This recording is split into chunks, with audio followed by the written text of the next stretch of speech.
नमस्कार। जनधारणा खबरमा यहाँहरूलाई स्वागत छ।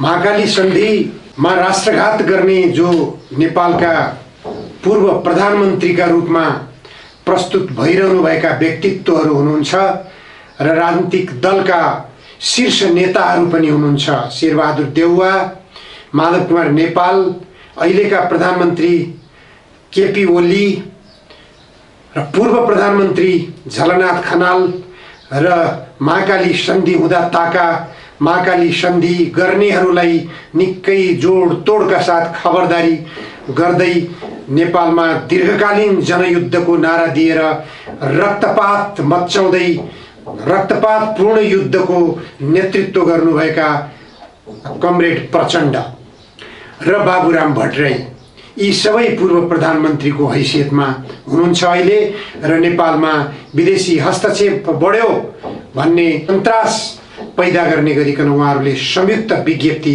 जारी गर्नु भएको छ। यो संयुक्त विज्ञप्ति जारी गरिरहँदा उहाँहरूले महाकाली नदीमा छिमेकी देश भारतले के काम गरिरहेको छ भन्नेतर्फ ध्यान दिनुभएको छैन। उहाँहरूले नेपालको सत्ता फेरबदलमा छिमेकी देश भारतको हस्तक्षेपलाई विशेष गरेर सङ्केत गर्न खोज्नु भएको छ। हामी सबैलाई जानकारी भएको कुरा हो, गत वर्ष जुन बेला भारतले नेपालको भूमि समेत आफ्नो नक्सामा गाभेर नक्सा सार्वजनिक गर्यो, त्यसपछि नेपालका राजनीतिक दलहरूले पनि नेपालको भूभागलाई नेपालकै नक्सामा राखेर नयाँ नक्सा सार्वजनिक गर्ने र संसदबाट त्यो नक्सालाई पारित गर्ने सम्मको साहस देखाएका थिए। त्यति बेला आम नेपाली जनतामा नेपालका राजनीतिक दलका नेताहरूप्रति ठुलो विश्वास पैदा भएको थियो। तर त्यो विश्वासले धेरै लामो समय लिन सकेन, विश्वास स्खलित भएर गएको छ। त्यो विश्वास धराशायी भइसकेको छ। नेपालका राजनीतिक दलका नेताहरूले नक्सामा मात्र समेटे, त्यसलाई नक्सामा समेटेर पारित समेत गरे, तर त्यो भारतले अतिक्रमण गरेको र भारतले उपभोग गरिरहेको कालापानी, लिपुलेक र लिम्पियाधुरा क्षेत्रका नेपाली भूभागहरू नेपालको स्वामित्वमा ल्याउने प्रयासतर्फ कुनै पनि राजनीतिक दलका नेताहरूको चासो देखिएन, कुनै पहल नेताहरूबाट भएको देखिएन। बरु दुर्भाग्यपूर्ण के भयो भने नेपालका विद्यालयहरूमा पाठ्य पुस्तकमा समेत समेटिएको नेपालको त्यो अतिक्रमित भूभागलाई समेत समेटेर बनाइएको नक्साको गोललाई स्पष्ट पार्ने गरी पाठ्यक्रममा समेटिएको पुस्तक वितरण प्रक्रियामा सरकारले रोक लगायो। त्यो रोक लगाउनुमा प्रधानमन्त्री केपी ओलीको विशेष रुचि देखिएको भनेर तत्कालीन शिक्षा मन्त्री गिरिराजमणि पोखरेलबाट सार्वजनिक भयो। पुस्तक वितरणमा प्रधानमन्त्रीबाटै हस्तक्षेप भयो भन्ने कुरा उहाँले सार्वजनिक गर्नुभएको थियो। यस्तो कार्य हुँदाखेरि नेपालमा बाह्य हस्तक्षेप भयो भनेर चिन्ता गर्ने पूर्व प्रधानमन्त्रीजीहरूले त्यो बेला प्रधानमन्त्री केपी ओलीलाई खबरदारी गर्नु भएन। किन पाठ्य पुस्तकमा नेपाली भूभाग समेटिएको नक्सा वितरणमा रोक लगाइयो भन्ने प्रश्न उहाँहरूले गर्न सक्नु भएन। अहिले आएर भारतले महाकाली पारीबाट तटबन्ध निर्माण गरिरहेको छ, तीव्रताका साथ सडक निर्माण गरिरहेको छ। नेपाली भूभाग जो कब्जा गरेको छ भारतले, त्यो कब्जा गरिएको क्षेत्रमा प्रवेश गर्नको लागि उसले जो सडक निर्माण गरिरहेको छ र त्यो सडक निर्माण रोक्नको निम्ति हाम्रो नेपालतर्फको दार्चुला प्रशासनले भारततर्फको धारचुला प्रशासनलाई पत्राचार गर्दा समेत सो पत्राचारको कुनै वास्ता गरिएको छैन भनेर दार्चुलाका प्रमुख जिल्ला अधिकारीले खुलासा गरेका छन्। यो पक्षतर्फ नेपालका राजनीतिक दलका नेताहरूको ध्यानाकर्षण भइरहेको छैन। यसमा साझा एजेन्डा बनेर जानुपर्ने हो। नेपालको भूभाग अतिक्रमण भइरहेको छ, नेपालको भूभाग अतिक्रमण भइरहेको तर्फ ध्यानाकर्षण नगरेर केवल राजनीतिमा चासो देखाइएको छ। तर राजनीति कहाँबाट यो अवस्थामा पुग्यो भन्नेतर्फ नेपालका राजनीतिक दलका नेताहरूले ध्यान पुर्याउन सकिरहेका छैनन्। अंगीकृत नागरिकताको नाममा भारतीय नागरिकहरूलाई नेपालको सत्तामा पुर्याउने बाटो खोलिएको छ। अङ्गीकृत नागरिकहरू समेत नेपालको सत्ता सञ्चालनमा पुगिसकेका छन्। अनि यो अवस्थामा भारतीय सत्ता पक्षले नेपालको भूभाग अतिक्रमण गरिरहँदा अथवा नेपालको जल सम्पदामाथि हस्तक्षेप गरिरहँदा अथवा भनौँ नेपालको कुनै पनि भूभागमा आएर मनपरी गरिरहँदा अङ्गीकृत नागरिकताधारी नयाँ नेपाली भन्छु म उनीहरूलाई। नयाँ नेपालीहरूले नेपालको टेरिटोरीको बारेमा, नेपालको जलसम्पदाको बारेमा, नेपालको नदी बारेमा भारतबाट जतिसुकै अतिक्रमण भए पनि विरोध जनाउने प्रश्न भएन। त्यसकारण हाम्रो नागरिकता नीति गलत छ। 8 वर्ष लगाएर संविधान सभाले निर्माण गरेको संविधान, यो संविधानमा के व्यवस्था गरियो नागरिकताको, नागरिकता वितरणलाई किन यति खुकुलो बनाइयो, किन यति सस्तो बनाइयो नेपालको नागरिकता, जुन नागरिकता नीतिका कारणबाट नयाँ नेपालीहरू बन्ने क्रम बढिरहेको छ र नयाँ नेपालीहरूको जनसङ्ख्या बढ्यो भने नयाँ नेपालीहरू नै सत्तामा पुग्नु पनि स्वाभाविक हुन्छ। नयाँ नेपालीहरू सत्तामा पुगेपछि नेपालको बारेमा, नेपालको हितमा र नेपाली जनताको हितमा उनीहरूले बोल्ने कुरा आउँदैन।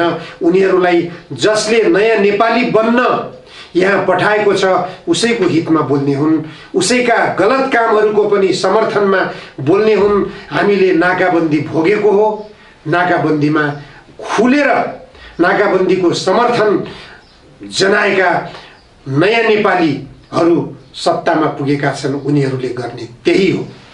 उनीहरूलाई सत्तामा पुर्याउनको निम्ति बालुवाटारको प्रधानमन्त्रीको निवास मध्यरातमा खुला भयो, कुन अवस्थामा खुला भयो? छिमेकी देशको गुप्तचर प्रमुखका लागि खुला भयो। के विषयमा प्रधानमन्त्री र छिमेकी देशको गुप्तचरको बीचमा मन्त्रणा भयो? यो जिज्ञासा सर्वत्र छ।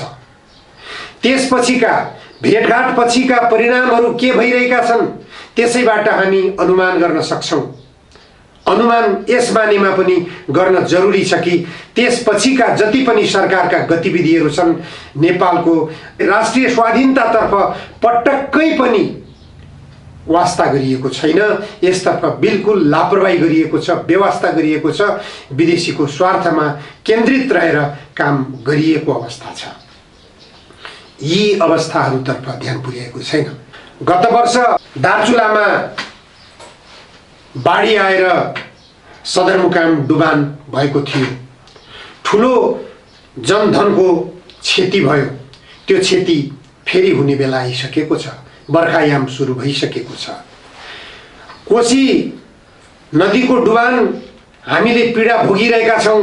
प्रत्येक वर्ष त्यो डुबानको समस्याबाट नेपाली जनता आक्रान्त भइरहेका छन्। त्यो डुबानको चपेटा फेरि सृजना हुने बेला आइसकेको छ। लक्ष्मणपुर बाँध, जुन बाँधका कारणबाट बाँके जिल्ला पूर्ण रूपमा डुबान हुन्छ र त्यहाँको नेपाली बस्ती त्यहाँबाट विस्थापित हुनुपर्ने अवस्था सृजना हुन्छ। यी सबै समस्याहरू छिमेकी देश भारतको मिचाह प्रवृत्तिका कारणबाट सृजना भएका नेपालीहरूका समस्या हुन्। नेपालीहरूले भोग्नु परेको यो प्राकृतिक विपत्तिमा छिमेकी देश भारतको ज्यादतीले काम गरिरहेको छ। त्यो ज्यादतीलाई रोक्नतर्फ पटक्कै पनि नेपालका राजनीतिक दलका नेताहरूले चासो राख्दैनन्। उनीहरूलाई केवल छिमेकी देश भारतको लागि कम्फर्टेबल सरकार बनाएर आफू सत्तामा टिक्नु मात्र छ। नेपाली जनताको हितको निम्ति कुनै काम गर्नेतर्फ यहाँका राजनीतिक दलका नेताहरूलाई चासो भएको देखिँदैन।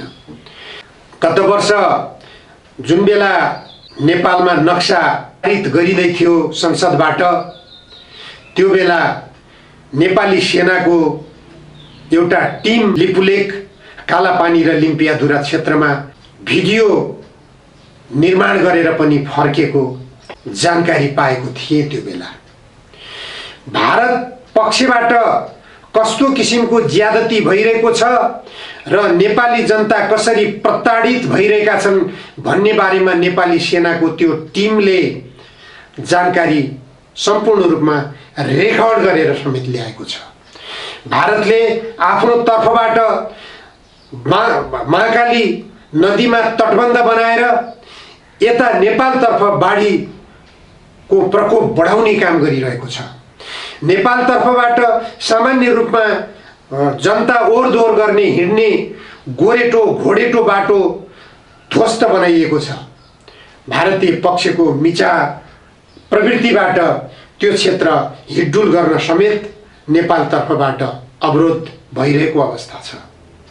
यो सबै जानकारी नेपाली सेनाले प्राप्त गरेको छ, तर नेपाली सेना आफैले केही गर्न सक्ने, केही गर्न पाउने अवस्थामा छैन। नेपाली सेनाले नेपालको भूभाग अतिक्रमित भएको जानकारी पाए पनि, नेपालका नदीहरू छिमेकी देशबाट अतिक्रमित गरिएको स्पष्ट जानकारी पाए पनि त्यसमा नेपाली सेनाले आफै प्रतिक्रिया जनाउन पाउँदैन। उसले सरकारलाई, नेपाल सरकारलाई जानकारी गराउने हो। नेपाल सरकारले जबसम्म नेपाली सेनालाई आदेश गर्दैन तबसम्म नेपाली सेनाले केही पनि गर्न पाउँदैन। यो नेपालको संविधानले व्यवस्था गरेको प्रावधान हो। यस प्रावधानको आधारमा अब अहिले नेपालको नागरिकता नीतिले अंगीकृत नागरिकहरूलाई सरकारको नेतृत्वमा पुर्याइरहेको छ, सरकारको उच्च नेतृत्वमा पुर्याइरहेको छ र नेपाली सेनाले सरकारको निर्देशन बेगर कुनै पनि काममा अग्रसरता देखाउन पाउँदैन, जानकारी भए पनि पाउँदैन। त्यसो भए नेपाली सेनाको काम के औचित्य रह्यो? नेपाली सेनाको नेपालको भूगोलको रक्षा, नेपालको राष्ट्रिय स्वाधीनताको रक्षा, नेपालको सीमा अतिक्रमण भएपछि त्यो सीमा रक्षा गर्ने नेपाली सेनाको जिम्मेवारी हो। जब यी कामहरू गर्न अंगीकृत नागरिकको हैसियतबाट नेपालको सरकारमा पुगेका व्यक्तिहरूको आदेश पालन गर्नुपर्ने अवस्थामा नेपाली सेना पुग्छ भने नेपाली सेनाले कसरी आदेश प्राप्त गर्न सक्छ? नेपालको भूगोल रक्षाको निम्ति, नेपालको सीमा अतिक्रमण का विरुद्धमा नेपाली सेनाले के गर्न पाउने? यसकारण नेपालका राजनीतिक दलका नेताहरू गम्भीर भएर यो संविधानमा जुन राष्ट्रघाती प्रावधान बनाइएको छ, अंगीकृतहरूलाई नेपालको सत्तामा पुर्याउने बाटो खोलिएको छ र त्यही अंगीकृतहरू सरकारमा पुगेपछि ती अंगीकृतहरूको निर्देशन बिना नेपाली सेना हलचल गर्न नपाउने जो प्रावधान गरिएको छ, यो नितान्त राष्ट्रघाती प्रावधान हो, नेपाललाई डुबाउने प्रावधान हो। यो प्रावधान संशोधन गरौं, नेपालको राष्ट्रिय स्वाधीनता बचाउनतर्फ जाउँ। नेपालको राष्ट्रिय स्वाधीनता बचाउन सकेनौं भने हामी पनि रहने छैनौं। आजलाई यति।